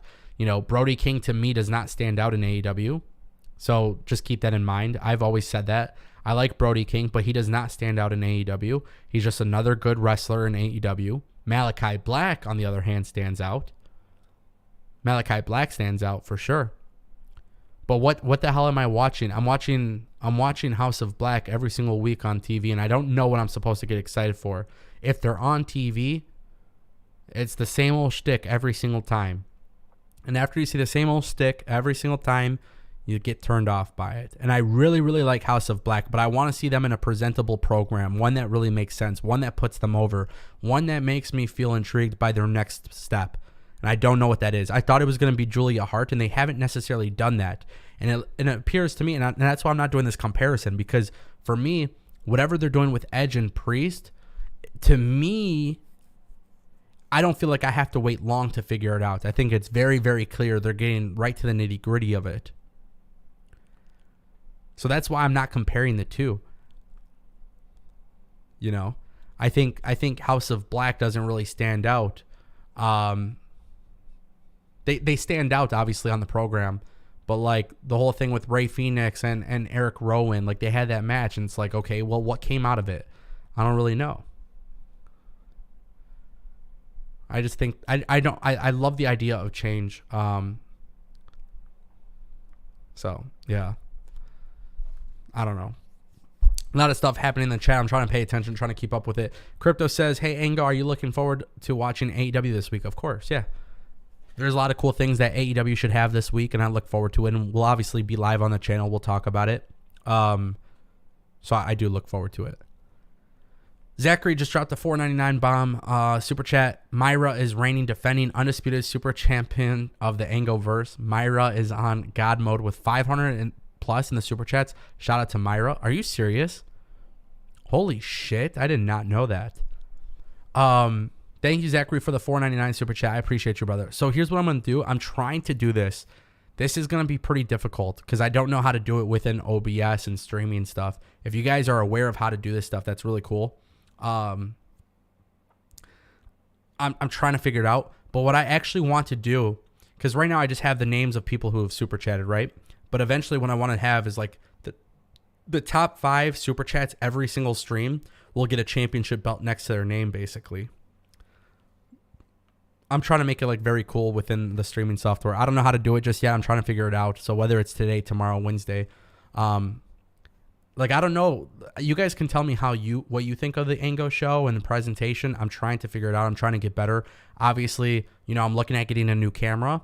So the cool thing with that is like I'm not trying to just get an ordinary camera. I'm trying to get like some really, really, really, really high tech camera, because I want to do things the right way, you know, and I look at Pat McAfee's show as a good example, or Joe Rogan, or, you know, Brennan Schaub. They all have like a really cool appearance to their show. So eventually that's what I would like to do. And it does cost money. It requires resources and stuff. But that's why I tell you guys, literally all the super chats that I get are going into making this something bigger and better. And it will happen. That is 1,000% without a doubt. You guys don't literally have to worry. I am 100% invested in making this the best talk show. And eventually I'll have all the gear and all the equipment to make it where I'll have multiple people on camera, like legit. This is not a joke. I'm not bullshitting. Like it's going to happen at some point. I promise you. Thank you, Zachary, again for your super chat, brother. You're the man.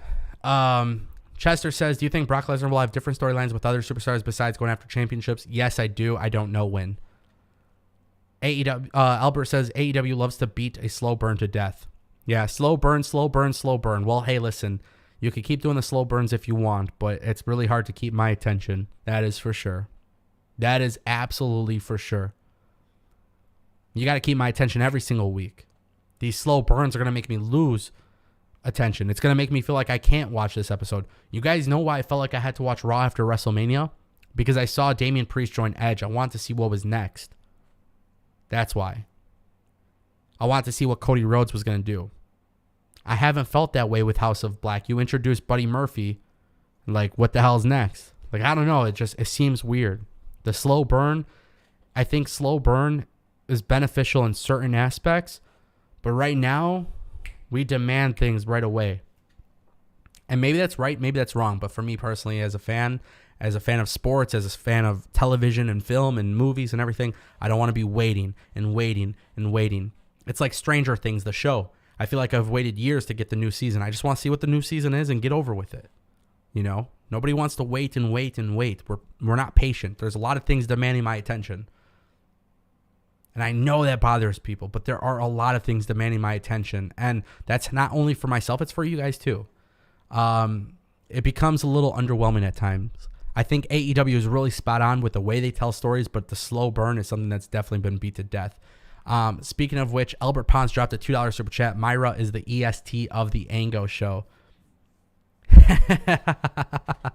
Yeah. She honestly might be. Myra might be the EST of the Ango show. Crazy, dude. We have the best community. I don't think there's anything better, honestly. I think, one of the things for me about wrestling was I know there's a lot of people who love wrestling, and I get it. You're going to have wrestling tribalism. You're going to have this anti-rhetoric, whether it's AEW or WWE or Impact or whatever it is. For me, it's not about us disagreeing. I think we should disagree. But I want a community where we can come together and just have a healthy conversation about things that we like. Wrestling is a small niche that's not always openly invited to a lot of people. And I want people to join my community and become part of something, because I think that's what makes wrestling fun. Like, I want to be able to, and I know we're kind of talking about it in the Discord, but like having a SummerSlam meetup, like I would love nothing more than to go to SummerSlam and buy you guys drinks and have some food and watch some wrestling, because that's what this is. That's why the community is so fun. You know what I mean? So that's the point. The community is to grow, and I think more people who want a positive community, this will be the community for them. And it's not easy. It doesn't happen overnight, but it will happen, and it'll continue to grow. And my stance on that will never, ever, ever, ever change. Tattoo Nick said, your show is just a honest fans' opinions, real and on the spot. It is. I love to be positive. Sometimes I could be negative, and I get that, and I try to work on that. I'm not perfect by any means. Sometimes I do change my mind as wrestling goes on. The same opinion that I had 6 months ago might be different now. We need to normalize that, right? Because with wrestling and television and sports, you have different changes. You have different things that you like. You start to be a little bit more open-minded. In the past, I wasn't open-minded to a lot of things in wrestling, and that was because of the way social media and Twitter and all of these people made me feel. And now I'm sitting here realizing, why am I letting other people's opinions change my opinion? That's not fair. My opinion should never change your opinion. If you guys are totally fine with Finn Balor getting pinned clean all the time, that is totally cool. I'm not mad at you by any means. I totally get it. For me, I just don't like it. And if we could have that conversation, that's awesome, Thank you, Dario Valenzuela. Hopefully I pronounced that right. Valenzuela. For a $4.99 super sticker. Wow, that might be the first super sticker. I don't know. But thank you for the $4.99. I think a super sticker is technically a super chat. Is that true? It appears so. Thank you. Appreciate that, Dario. Tattoo Nick says, I also enjoy the fact that you're a fan of wrestling, not just AEW, not just WWE. You talk about them all with honesty. No, honestly, it's true. I love, and that's why I think people get mad that I literally say I love a little bit of everything, but I grew up a huge TNA fan, and I grew up a huge WWF fan. Like back in the 90s, like I was huge into WWF. And then, I didn't really care for WCW, right? Now you fast forward a little bit as an adult and you start to realize like, no, man, you got to be open-minded to things and Twitter. And, I watch a lot of boxing and MMA, and I watch all the companies, right? I don't like NWA's presentation, but I love their booking decisions. I don't like GCW's overall presentation. I don't like the death matches, but sometimes I love what they do. And that's the cool thing about wrestling, And I get it, just going off a viewership perspective from YouTube, like GCW and NWA are not going to bring me views, but I'm still going to talk about it because that's what wrestling is about, being open to trying different things. Zachary said, your channel made me a wrestling fan and not just WWE. I didn't watch Impact, NJPW, MLW, AAA, and now I love a little of all companies. Wrestling is booming now. Never been a better time to be a fan. I agree with that. I really do agree. I definitely agree with that. And, the fun part about that, too, is like, I really like Impact because I grew up a huge Impact fan. And I knew when Impact was getting bad, terrible booking decisions. And I remember watching it and just being like disappointed because I buy all the TNA Impact pay-per-views. Then when Anthem bought it, they really, really struggled. And then there was like a shift. And people are still judging them based on what happened 10 years ago. That's not a healthy conversation. Don't talk to me about what you like about Impact. Don't tell me that Impact, all of these different things if you don't watch it. That's why I watch a little bit of everything. MLW's presentation has a lot of potential, but I think it's a little too low quality. But I like what MLW does, and I think they have potential. AAA is something I don't know all of the talent. I've been adamant about that. Aside from a couple top names and a couple of the, a couple of the names that came from other companies, I don't know every single Mexican-born talent in AAA, but that makes me open to watching it and trying to enjoy it and trying to piece it together. Albert says, Deadlock Pro Wrestling low-key has been pretty decent. Yeah, no, honestly, I speak with a little bit of bias because my friend Tony Pizza Guy is one of the guys behind Deadlock Pro Wrestling. So yeah, there might be a little bit of bias there. But what I love about Deadlock is, I think when you want to be silly and want to have the fun stuff, you definitely do it. And I think they do execute it well. But when you want to be serious and you want to have great matches, they also do that. And it just goes to show you the power of YouTube and the power of being a content creator. Tony Pulse and John Blood, like they run that promotion and it's fun to watch, man. They got something cool with Deadlock. And now they brought in some big names and, the guy that holds the championship there, by the way, is like really good.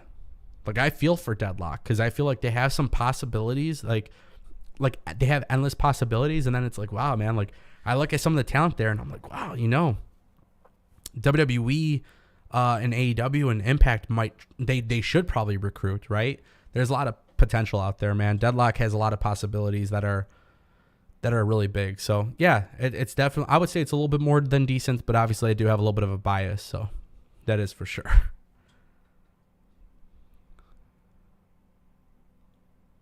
Zachary says, my favorite thing about Impact is the roster is all utilized every week, and I think Impact has the best women's division. Credit to Gail Kim for being a maverick for women's wrestling. Yeah, I mean, I really do like WWE's women's division. I think AEW's women's division is getting better, but TNA wasn't talking about a women's division, women's revolution, and all of that bullshit. What they did at that point in time was instead of talking about being the women's revolution, they were just doing it. And, they were really about it. They were really supportive of that movement. So I definitely agree with that. And Impact too, everybody feels special. Everybody feels important. They took a guy like Steve Macklin, who was Steve Cutler in WWE, and WWE just didn't see it. They didn't see it with Steve Macklin. And me and my friends, we talk about it pretty often. We're like, hey, you know what? Like WWE, Steve Macklin might be a guy where just kind of like Cody and Drew McIntyre and Jinder and Zack Ryder, like maybe going off and having a little bit of freedom to really get your figure out your identity, right? Steve Macklin could be a guy that comes back to WWE. His release from WWE was kind of bullshit. You never say never. Maybe he really gets over and he could find his way back. That's what I like about Impact.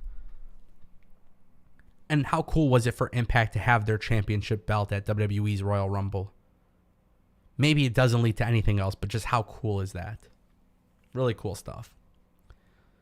Chester Franklin says, Ango, do you have a moment from an old Monday Night Raw that was in Detroit? Chester, that's a great question. I've gone to a ton of WWE shows in Detroit, specifically Raw. I can't remember the exact segment, but I remember it was Charlotte Flair. I want to say this was 2018. And when Charlotte Flair was in Detroit for WWE, I was front row. And there was just a lot of cool stuff that they had done at that point in time. So, yeah, just there's a lot of cool things. Again, there's so many different moments, so many different things, so many great matches. But every time I've gone to Raw, it's always been great. The last great moment was this Shane McMahon return. For sure, that was a really good moment. So, XS Canvas, what's up, brother? Thanks for stopping by. Appreciate you, my boy. When you dropping some hit records, dude.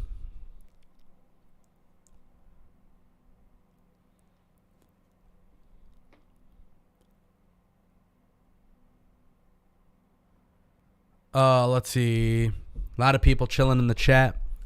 We're about to end the stream in just a few minutes, guys. I see a couple more super chats coming in. We'll get through these, and then we'll go off the air. We got a super chat from Rick Corrales for $5. Do you think Tessa Blanchard is damaged goods after all the racist and bullying allegations? Rick, thank you for your super chat. So when it comes to Tessa Blanchard, I do think her situation is really crazy because, again, allegations are allegations. I don't know. You know what I mean? I can't sit here and say she's guilty. I don't know, right? I don't have the proof. From what I've seen, I don't really know too much about it other than it was something that she allegedly did. Now, with that being said, anytime these allegations come up, they always keep companies away. And I think AEW and WWE have probably been interested more than once in bringing her in. They just never did. So I would assume that at this point, it's probably risky to sign her. Now, I think as far as wrestling goes, Tessa Blanchard was really, really good at what she did with TNA. Her and Sami Callihan was excellent stuff. As far as all the bullying and the allegations, I don't know too much about it. I know she's apologized for stuff, but she's really kept quiet. So for me, I can't really have an opinion on that. But what I would say is that never say never in wrestling, whether it's AEW, WWE, Impact, whatever it may be. Right now, she's doing WOW Women's of Wrestling. We don't know what that's going to lead to. We don't know if it's going to be successful. We don't know if it's going to be good. But she is there. AJ Lee is working there. Maybe that's an opportunity for them to make something of that promotion. Joe, thank you, by the way, again, for your super chat, brother. Appreciate it, Rick. Joe Juarez says, do you think Roman's big announcement Friday will be his cousin, The Rock? No, I think Roman is going to vacate the WWE Championship. That's what I think.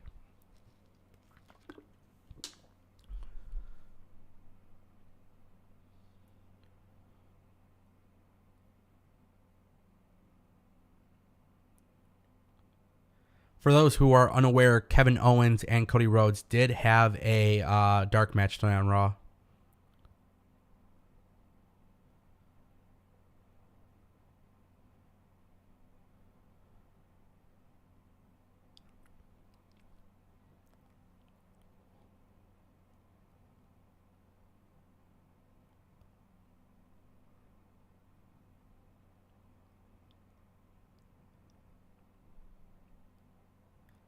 The Rock is unavailable now while he's shooting films and shows. The Rock won't be used for a random Friday. It needs to be Mania in Hollywood.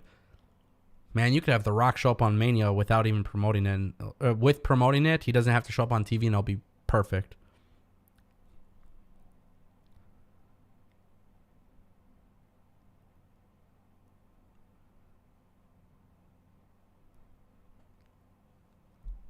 Yeah, Cody. It's so crazy to see that Cody Rhodes is working. He's working.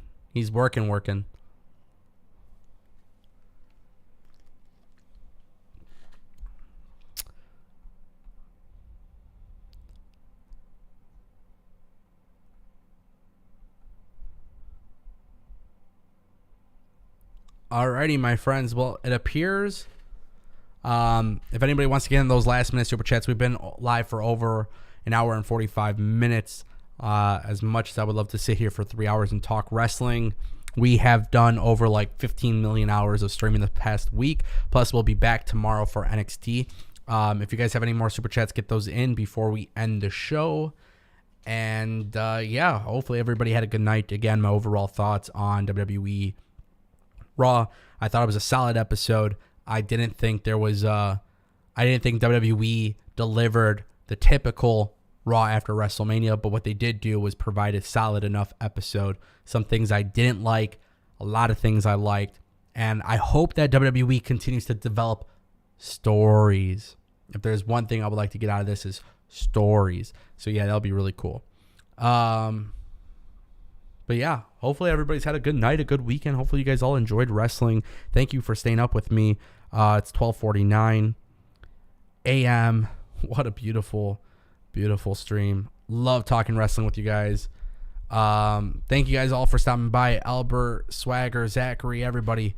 Man, so many people. Rick, literally, I wish I could. Cedric, I mean, you guys are all OGs. You guys keep coming through. And thank you for the super chats. Guys, we crushed the goal. The goal was $100. We did over $200 today. You guys are unbelievable. Tony Coco, thank you guys for stopping by. Keith, who else we got? Alexander, Joe, Crypto, Chester, Vic, Travis, Mike, Dario. I mean, literally, you guys all came through clutch. Have a wonderful night. Thank you guys for stopping by. I will be at Little Caesars Arena for next week Raw, so I don't know if I'll have a live show for next week. I'm not too sure just yet. We'll kind of figure that out as it stands. But thank you guys again for stopping by, and I will see you guys next time.